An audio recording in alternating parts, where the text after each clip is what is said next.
What's up guys? So, ngayon, as per request, gagawa ako ng tutorial about coins.ph. So, kung newbie ka sa Bitcoin and sa cryptocurrency, so medyo para sa ito. Kasi dito ka pwedeng magkaroon ng simple na Bitcoin wallet address dito sa coins.ph. So, didiscuss natin lahat yung regarding dito sa coins.ph kung paano mo matitake advantage tong site na to.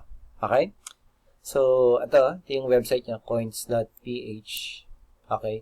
Mada-download mo din yung app sa Google Play Store, pati sa iOS, sa App Store. So, lagay ko na lang yung link mamaya sa baba. Okay? Sa description. Then, discuss natin mamaya how to create an account. Okay? Ito, yung ano yung mga services niya. Okay, discuss natin yan. And yung cash in and cash out. Okay, discuss din natin. Then, yung mga reward system niya. Pwede mong i-take advantage, okay?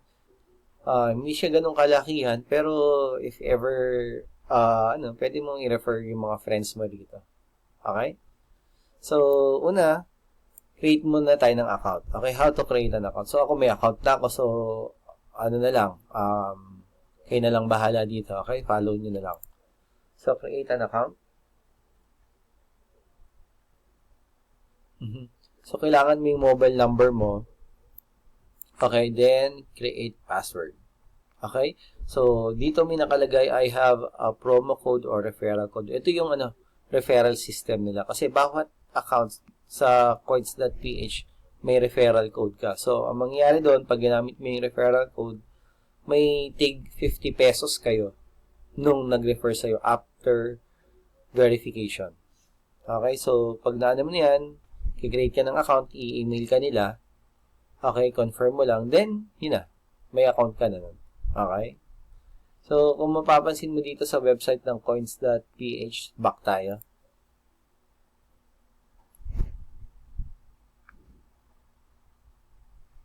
Pasensya nyo na, mabagal yung aking internet. Okay. So, yan. So, kung mapapansin nyo dito, pag ako nag-login, okay, nag-login ako, automatic kasi yung login ko rito.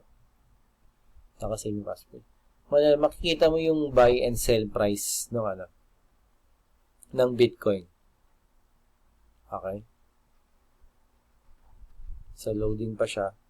So, yan, buy and sell. So, ngayon, ang laki ng value niya. So, pag bumili ka ng Bitcoin, it's 176,780. Pag nag-cash out ka naman, it's 167,205.5.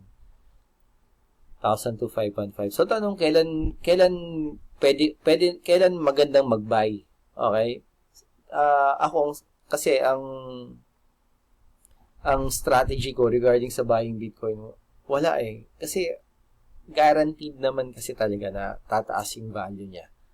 Okay, so hindi ka manghihinayang if ever hihintayin, kumbaga parang hihintayin mo pa siya bumaba, parang sayang lang, kumbaga parang pwede mo nang i-invest kasi yung Bitcoin mo eh. Okay? So, ayan siya. So, ito, may dalawang wallet ka rito. It's yung Peso wallet mo and yung BTC wallet mo. So, para i-exchange mo lang siya, okay, para mapuntahan mo lang yung Bitcoin wallet mo or yung Peso wallet mo, click mo lang itong mga to. Peso wallet, Bitcoin wallet. Okay? Then, paano mo makikita yung address mo dun sa Bitcoin? Okay? So, ito yung wallet address mo. So, different accounts, syempre, different Bitcoin wallet address. So, yan, may QR code din. Okay?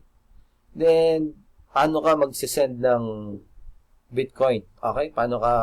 Magta-transfer. Kunyari, mag-i-invest ka sa BitConnect, sa Genesis Mining, or magta-transfer ka lang ng Bitcoin sa fellow user ng coins.ph. Ito yung kailangan mong pindutin yung send. Okay. Yan sa send na yan, okay? Tatanungin ka muna kung anong wallet yung pagkukuhanan mo. Okay? BTC wallet ba or yung Peso wallet mo. Then, lagyan mo ng amount. Then, yung address. Kasi pag coins.ph user din, yung padadala mo, pwedeng email, pwedeng phone number, pwedeng Facebook name, kung nakakonect yung coins.ph mo rito sa Facebook account mo, and syempre yung BTC address. Okay? So, yan yung process ng pagsisend ng money. Tapos ito, description lang. So, simple description will do, then you click continue, then may pop-up, may window dyan na magsasabi na confirm. So, confirm mo lang yun. Tapos, wait ka lang. So, ang waiting time kasi depende sa blockchain. Okay? So, depende sa confirmation ng blockchain yan. Okay? So, ang Bitcoin kasi medyo maraming process na, kaya medyo minsan tumatagal yung pagsisend ng Bitcoin. Okay? So, dito, ito naman yung convert. Ito yung menu for the conversion. So, kunyari, may nakapag-cash in ka ng peso wallet mo, gusto mong i-convert ng Bitcoin wallet or vice versa. Ito yan. Click mo lang yung convert. So, how much would you like to convert? From Philippine peso to BTC. Okay. So, pwede mo siya i-interchange. Tapos, click convert. So, yan. Okay. So, yan yung diniscuss ko under my wallet siya. Okay. So, may history and request. Actually, hindi ko pa nagagamit to. Okay. So, sa history, ayan, nagka-cash in ako, nagka-cash out ako, papadala ako ng pera, nag-load ako, okay, sa peso wallet. Pati sa Bitcoin wallet ko, pwede din yun. Okay. Next is, discuss natin yung cash in. Okay? So, yung cash in, maraming option actually. Okay? 7-Eleven, Cebuana, M. Luwilier, Union Bank, okay? And GCash. Pwede din online bank transfer, kaso for 24 hours. 24 hours din yung over-the-counter banking, remittance center, Coin Express. Okay? So, mamili ka na lang. Ako kasi, ang preferred ko na pag magka-cash in ka is Cebuana Luwilier. Bakit? Click ko yung Cebuana.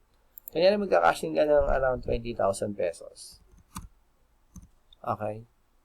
So, ang malupit, any amount dito sa Cebuana, 40 pesos lang yung payment. Okay? Yung payment fee. Kasi gagawin yung bills payment to eh. Okay? Kung ano mo sa, kunyari pupunta sa Cebuana, sige, gawa tayo ng request. Okay, pwede naman ma-cancel to eh. Okay? So, laging peso wallet yung i-enter mo kasi hindi sila nag-entertain ng Bitcoin wallet. Okay? So, peso wallet, for example, cash in tayo ng 20,000. Okay? So, yan sa payment method, free 40 pesos. So, ang babayaran ko is 20,040 pesos. Then, next step. Lalabas dyan, okay yan. Complete your payment. Please complete your payment in 8 hours. So, 8 hours yung validity ng Cebuana. Process to any nearby Cebuana Luwilier branch. Fill out a bills payment form. So, bills payment yung gagamitin. Okay? And then, transaction type, payment, sender, yung pangalan mo, and company name receiver, yung coins.ph. Then, yung reference number. Okay? Yan. Kumbaga parang screenshot mo na lang to sa phone mo. Tapos yan yung pakita mo dun sa Cebuana Luwilier. Okay? So, yan yung pag-cash in sa Cebuana Luwilier. Instant yan. After ng payment mo, marireceive mo na agad. Okay? Yung pagbili mo ng cash in din, pag nakapag-cash in ka na, pwede mo na siyang i-convert sa Bitcoin. So, yan yung basically yung cash in. So, ang 7-Eleven, M. Luwilier, mga instant yan. Basta pagka bayad mo sa kanila ng order mo, okay, automatic, magsisend na ng pera dun sa, mapupondohan na yung coins.ph mo. Okay? So, next, cash out. Okay? Ito, favorite ko to, cash out. Okay? So, ngayon, kasi, ang malupit, ang na-discover ko is Security Bank.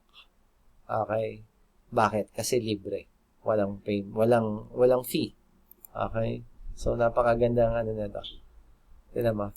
Payout cost. Kunyari, magka-cash out ka ng, pagpalagyan natin 500 lang. Tignan mo. Payout fee, wala.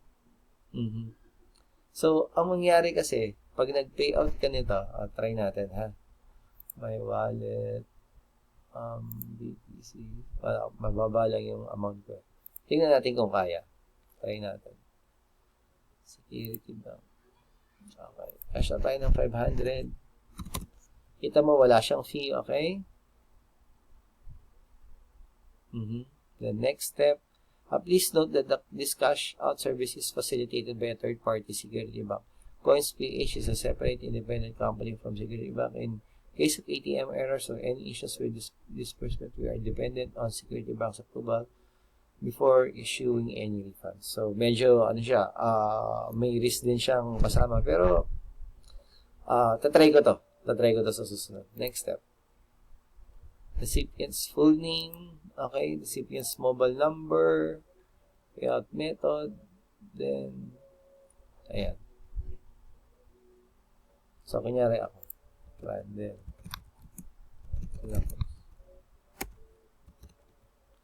tapos, mobile number.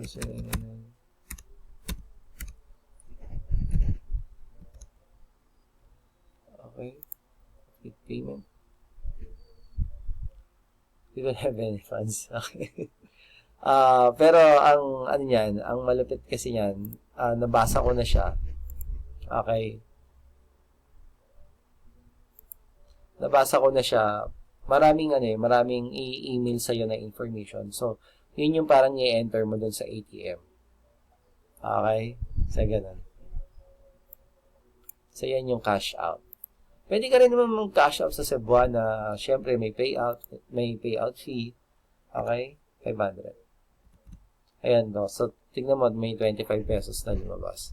So, preferred ko talaga yung security bank.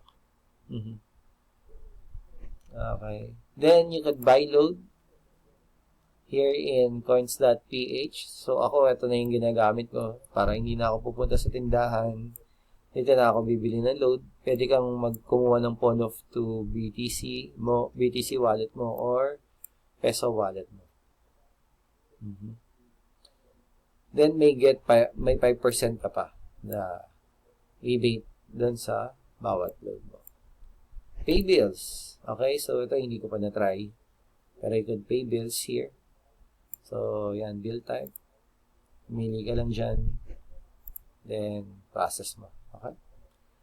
Company name, subscriber's ID or reference number.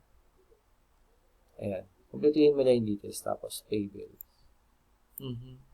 Tapos, ito, shop. Enjoy hassle-free shopping. So, try mo na lang siyang i-navigate. And then, ito, sobrang makakatulong to yung help center.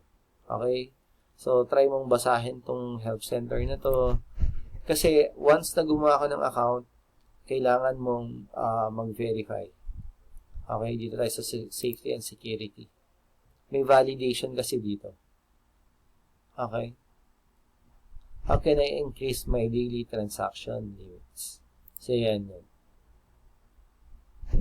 Kasi if ever, talagang malaki yung i-deposit mo rito for your Bitcoin investment. Ayan, ito yung mga verification process niya. Okay, so basahin mo lang yan. Actually, andyan naman lahat yung instructions.